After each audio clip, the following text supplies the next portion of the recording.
Welcome to Temples and Priests.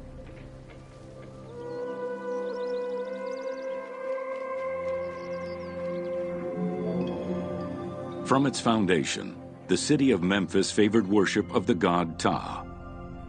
The main temple of Ptah was known as Hutkaptah, meaning Palace of the Ka of Ptah.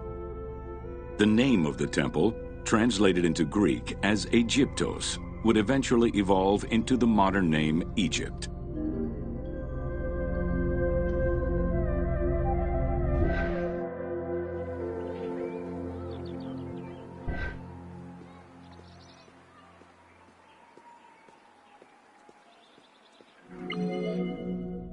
Temples were the center of religious, political, and economic life in ancient Egypt. These sacred places were viewed as the literal home of the gods and goddesses. As such, every aspect of them required care and reverence, all of which was accomplished through elaborate ritual.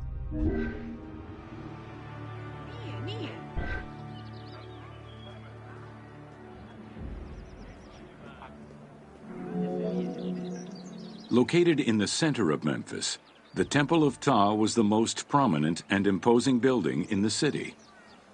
The long walkway leading toward the temple, known as the Dromos, was guarded by rows of sphinxes.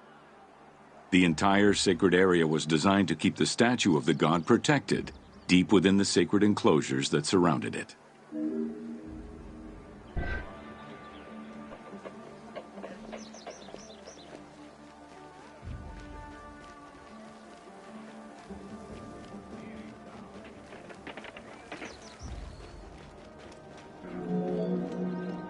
The Dromos opened into a courtyard, with the surrounding portico graced with columns carved to resemble palm trees. During special festivals, the general population was allowed to enter this location, but under no circumstances would they be allowed into the sacred spaces beyond the courtyard.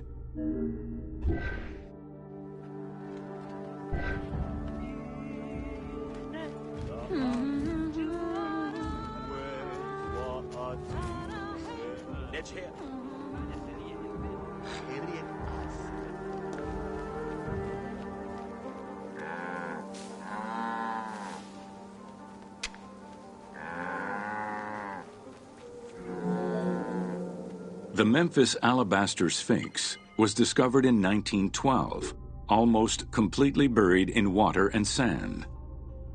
8 meters in height and weighing in at roughly 90 tons, it is still mounted on its original pedestal. Though it is called the Alabaster Sphinx, it was in fact carved from common calcite rock, which is similar in appearance and texture to alabaster.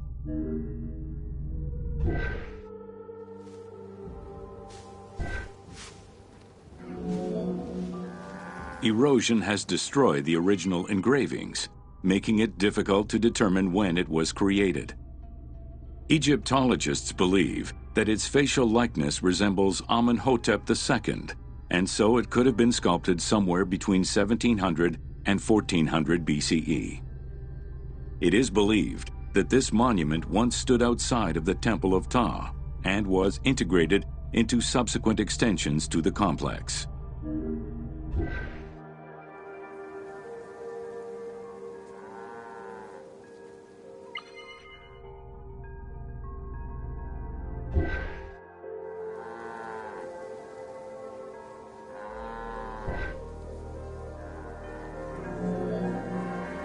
The size of the imposing sculpture reflects the importance it had to the temple during the New Kingdom. This Sphinx is one of the few remaining artifacts from the ruins of Memphis to survive.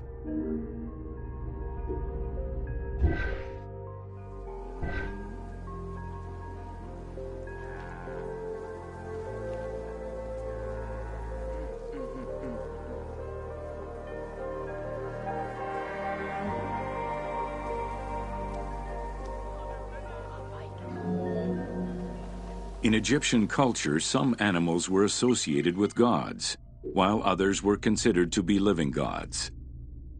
The Apis bull was believed to be a divine entity.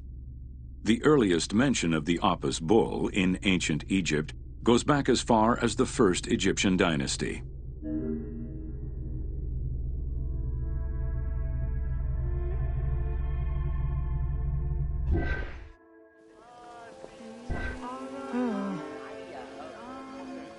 هي ويا مخدم.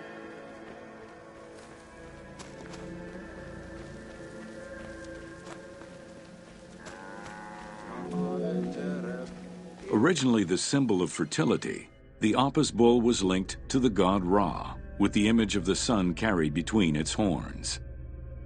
Later it was associated with Osiris, the ruler of the underworld, thus becoming the funerary divinity Osiris. During the 18th dynasty in Memphis, the Apis bull's association with the city's deity earned it the title Herald of Ptah. The Apis bull was so revered that even Alexander the Great, upon his arrival in Memphis, gave honor to Apis.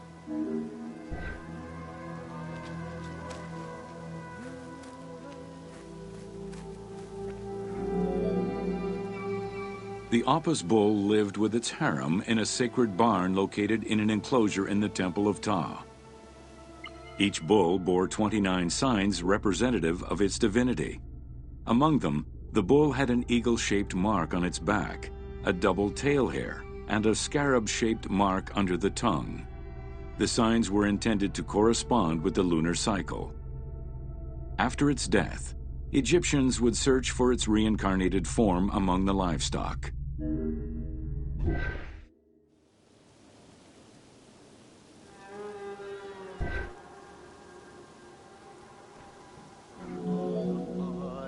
Like other living divinities, the mortal incarnation of the Apis bull was prayed to, and when it died, it was given a luxurious funeral, which included mummification. Until the reign of Ramses II, the Apis bulls were buried in individual graves in Saqqara.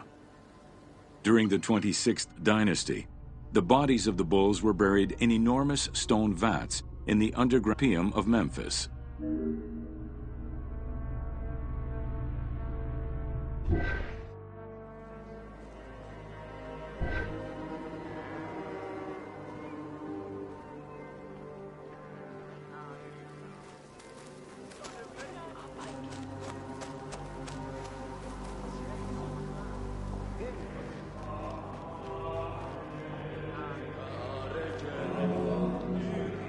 Ancient Egyptians believed that temple rituals were essential to maintain order in the cosmos and allow communication between humans and gods.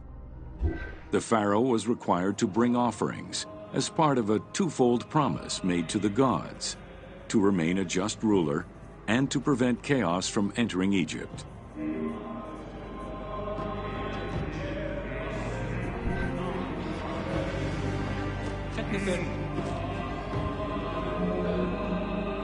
Details of the ceremonies found on temple walls provide a thorough overview of the stages of the daily ritual.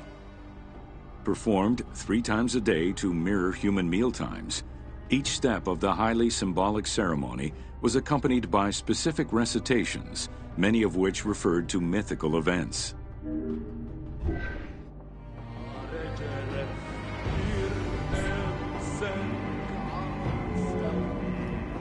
The high priest would first awaken the sleeping god with a chant.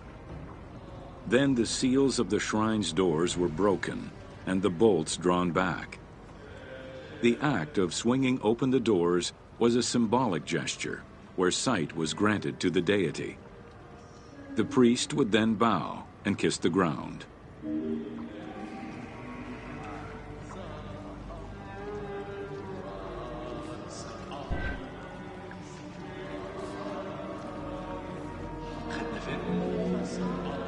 The god was then washed with incense-infused water and its mouth rinsed with mineral salts. The cleansing was followed by adorning the statue with jewels and royal garments. The final ritual required the priest to sweep away any footprints in order to prevent evil from approaching the god.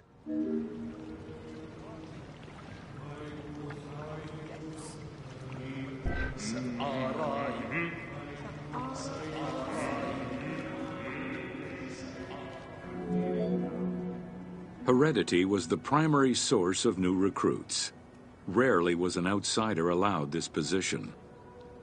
At the top of the temple hierarchy was the high priest.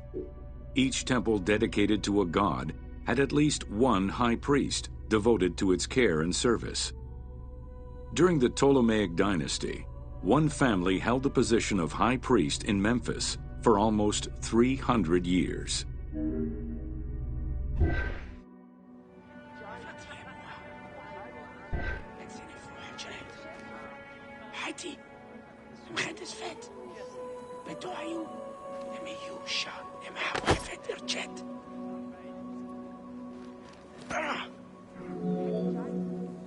High priest candidates made their way up the ranks of the temple hierarchy. The one chosen to occupy the lofty position of high priest was usually confirmed by the pharaoh. Several of the high priests were also important officials in the government. Families sharing the highest priesthood titles tended to make many alliances, thereby gaining more land and wealth. Shifting balances of power sometimes resulted in more or less open conflicts between the priesthood and the pharaohs.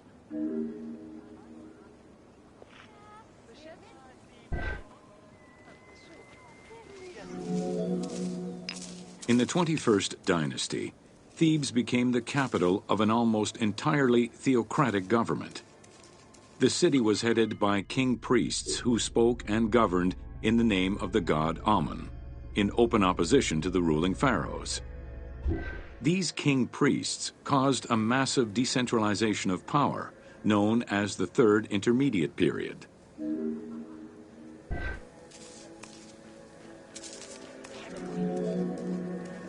The educational institution in ancient Egypt was known as the House of Life. Attended by the offspring of the elite and the clergy, it was a place tailored to the social status of its attendees. The earliest references to this type of institution date back to royal decrees of the Old Kingdom.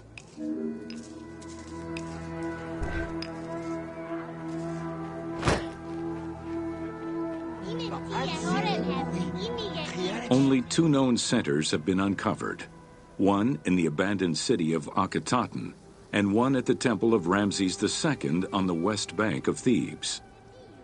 Inscriptions uncovered in those locations mention the names and titles of people who were connected with the House of Life, such as a chief physician and many scribes. It is presumed that by the late kingdom, every temple had a House of Life.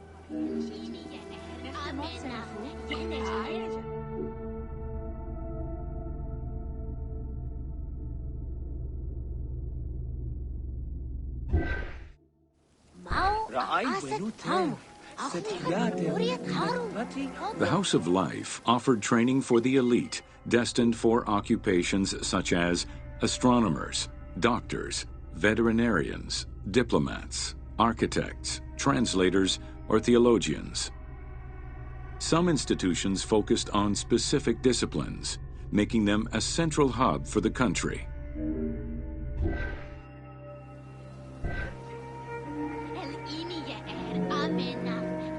Not limited to instruction for young students, The House of Life was a source of reference for many scholars, with rooms dedicated to papyri of many disciplines. Because papyri were preserved there, the Greco-Romans referred to the House of Life as a library.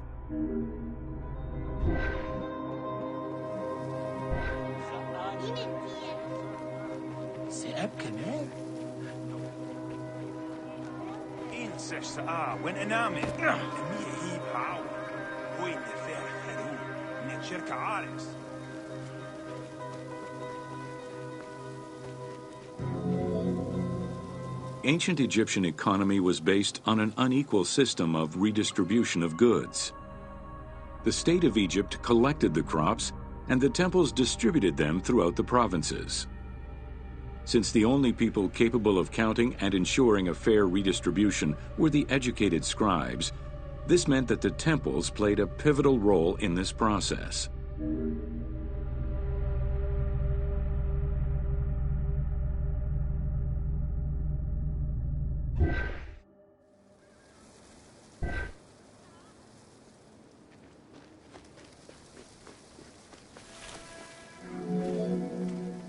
There are records of pharaohs making offerings of large tracts of land and animals to temples in order to maintain their favor. Ramses III offered generous gifts to the temple of Amun in Karnak in such a manner.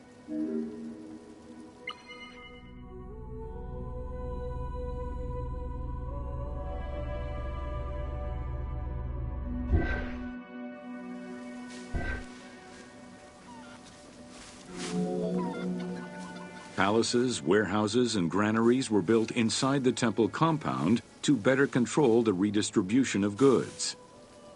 The size of the recorded numbers of goods, combined with every other function filled by temples, only serves to confirm their might as economic, religious, and political centers of power within Egypt.